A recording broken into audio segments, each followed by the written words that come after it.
নবী ইব্রাহিম আলাইহিস সালামের কাছে গিয়ে বলল, ইব্রাহিম তুমি কি আমাদের মূর্তিগুলো ভেঙেছো, আসনামগুলো ভেঙেছো? নবী ইব্রাহিম আলাইহিস সালাম বললেন, নবী ইব্রাহিম আলাইহিস সালাম বললেন, আমি কেন ভাঙতে যাব? বড় ওই বড় ঠাকুরের গলায় কুরুল রয়েছে, তোমরা কি দেখতে পাচ্ছ না? এই কাজ তো ওরই কাজ, এই কাজ আমার না, এই কাজ তো ওরই কাজ। যদি ওরা কথা বলতে পারে, যার গলায় ঝোলানো আছে, যদি ও বলতে পারে, কথা বলতে পারে, ওকে জিজ্ঞেস করো কে করেছে। আমার প্রিয় ভাই জানেরা, কানটা খাড়া করে শুনুন। ইব্রাহিম আলাইহিস সালাম যে লজিকটা চেয়েছিলেন, উদ্দেশ্য খারাপ নয়, উদ্দেশ্য খারাপ নয়।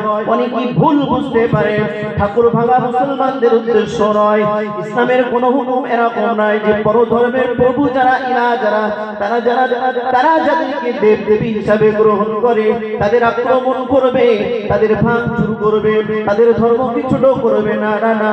বরং ইব্রাহিম আলাইহিস সালামকে পৃথিবীর জমিনে আল্লাহ নবী করে পাঠিয়েছেন। নবী সাধারণ কোন মানুষ নয়, সাধারণ কোন মানুষ নয়। নবী হিসাবে তার ইখতিয়ার, তার দায়িত্ব হলো এই পৃথিবীর জমিতে, এই পৃথিবীর জমিন থেকে সমস্ত শিরক বেদাতের শিকড়গুলো উপড়ে ফেলা। জোরে বলুন সুবহানাল্লাহ, আর জোরে বলুন সুবহানাল্লাহ। এই জন্য নবী ইব্রাহিম আলাইহিস সালাম ওদেরকে বোঝানোর জন্য কাজটি করলেন। ওরা তখন পদে বলতে লাগে, এ নবী ইব্রাহিম, এ ইব্রাহিম তুমি কি আমাদের বোকা পেয়েছো, বোকা পেয়েছো? তুমি কি আমাদের নির্বোধ পেয়েছো?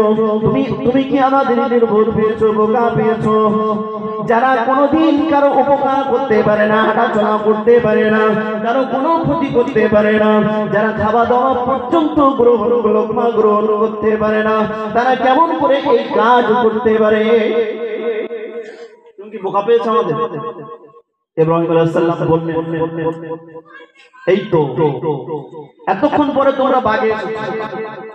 আমি এই দীর্ঘ কত শত এই দশকের পর দশক ধরে তোমাদেরকে আমি বোঝাচ্ছি, যারা নড়াচড়া করতে পারে না, যারা কারো ক্ষতি করতে পারে না, যারা কারো উপকার করতে পারে না, লোকমা দিলে ফল নিয়াজ নিজের গালে ভক্ষণ করে তুলেও খেতে পারে না, তারা কি করে সৃষ্টিকর্তা হতে পারে? তারা কি করে রব হতে পারে? তারা কি করে উপাস্য হতে পারে? বলো বলো বলো। হতবাক সঙ্গে সঙ্গে অনেকে মুসলমান হয়ে গিয়েছিল। জোরে বলুন সুবহানাল্লাহ। কিন্তু জালেমের বার বেশি বেশি। ইব্রাহিম আলাইহিস সালাম এর উপরে এবারে অত্যাচার সিদ্ধান্ত গ্রহণ করলো, নমরুদ অগ্নিকুণ্ড করলো, সেই অগ্নিকুণ্ডে ইব্রাহিম আলাইহিস সালামকে নিক্ষেপ করা হলো। কিন্তু নবীদের দায়িত্বভার কার? আল্লাহ রাব্বুল আলামিন।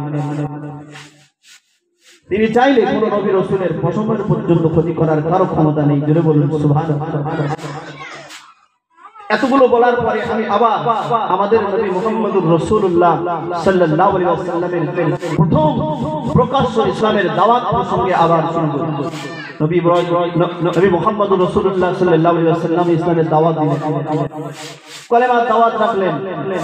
সঙ্গে সঙ্গে আবু লাহাব নিচে থেকে পাথর তুলে বিশ্ব নবী লক্ষ্য করে মারতে মারতে মারতে, হে আব্দুল্লাহর বেটা মুহাম্মদ, তোমার খেয়ে দেয়ে কোনো কাজ নেই, তুমি আজকে আমাদের ঘুমগুলো আরামের বিছানা ছাড়তে বাধ্য করেছো, ঘুম নষ্ট করেছো।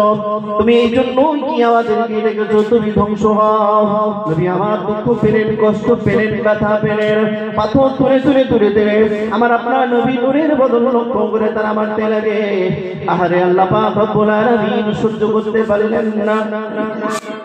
জিবরাইল আলাইহিস সালামকে পাঠিয়ে দিলেন, এই জিবরাইল ওই সাফা পাহাড়ে আমার নবীকে তারা তিরস্কার করে ভৎসনা করে। ওই সাফা পাহাড়ে আবু লাহাব আমার নবীকে লক্ষ্য করে পাথরগুলো নিক্ষেপ করে। আমার নবী কষ্ট পায়, আমার নবী দুঃখ পায়। এই জিবরাইল চলে যাও, চলে যাও, আমার এই আয়াতগুলো আমার নবীর কাছে শুনিয়ে দাও।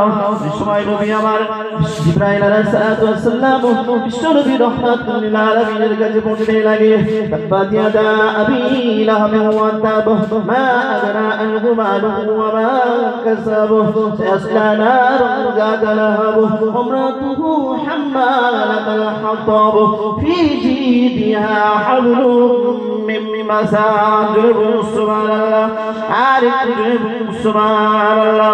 আবু লাহাব যে হাত দিয়ে আমার আর নবীর নূরের বদল লক্ষ্য করে পাথর নিক্ষেপ করেছিল, ওই হাতের 12টা বাজানোর জন্য আল্লাহ পাক ওহী নাযিল করে দিলেন, এ নবী মুহাম্মদ, যে হাত দিয়ে আবু লাহাব তোমাকে পাথর নিক্ষেপ করেছে, আমি আল্লাহ পাক বলে দিচ্ছি, তাব্বাত ইয়াদা আবি লাহাব, যে হাত দিয়ে তোমার উপরে পাথর নিক্ষেপ করেছে, আবু লাহাবের ওই হস্তদ্বয় ধ্বংস হয়ে যাক।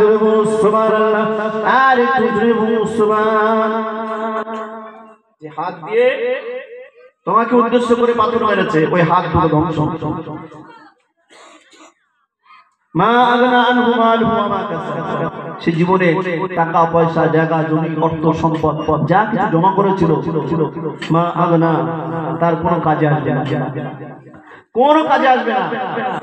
এমন বিপদগ্রস্ত তাকে আমি করব, কোনোদিন কোনো ডাক্তার তার চিকিৎসা করতে পারবে না, কোনোদিন কোনো ওঝা ঝাড়ফুঁক করে তার রোগ ভালো করতে পারবে না। জুড়ে বলুন সুবহানাল্লাহ। কোনো উপকারে আসবে না। এমন তার যে সন্তান সন্ততি আমি দিয়েছি, তারা পর্যন্ত ওই আবু লাহাবকে ছেড়ে চলে যাবে। তাই হয়েছে, তাই ঘটেছিল। এমন রোগ আল্লাহ তাকে দিয়েছিল, গ্রামে বাস করতে পারিনি, শরীরে পচন ধরেছিল, দুর্গন্ধ বার হচ্ছিল, গ্রামের মানুষ পাড়ার মানুষ দুর্গন্ধে অতিষ্ঠ হয়ে তার সন্তানদের উপরে প্রেসার ক্রিয়েট করলো, চাপ সৃষ্টি করলো, তোমার আব্বাকে অবিলম্বে আমাদের এই লোকালয় ছেড়ে জঙ্গলে রেখে এসো। সরে বলুন সুবহানাল্লাহ। জঙ্গলে রেখে এসো, ওর জন্য আমরা টিকতে পারছি না, এত বন্ধ। আমার আল্লাহ পাক আরো জানিয়ে দিলেন, সাসলানারুন যাতা লাহাব আমরাতু, শুধু দুনিয়াতে ওর এই অবস্থা হবে তা নয়, বরং ও যখন মরে যাবে, সাসলানা